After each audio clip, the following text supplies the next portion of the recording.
কাজল, আমার কথা তো শুনো। আমি আর কি শুনবো তোমার কথা?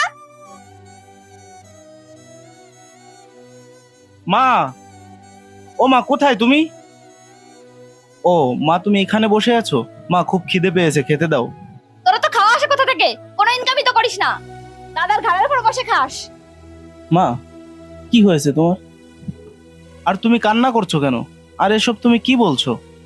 মা, তোমাকে কে কি বলেছে আমাকে বলো। তোর জানতে হবে না বাবা, তুই বিয়ে করার আগে আমাকে বৃদ্ধাশ্রমে রেখে আসিস।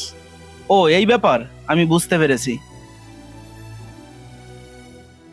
দাদা, আমি আর মা তোদের কাছে বেশি হয়ে গেছি, তাই না? এগুলো কি বলছিস ভাই? ভাই, আমার কথা তো শোন। দাদা, কাল থেকে আমি আর মা আলাদা খাবো। দাদা, তুই না আমাদের জন্য অনেক কিছুই করেছিস, এখন থেকে আর কিছুই করতে হবে না আমাদের জন্য।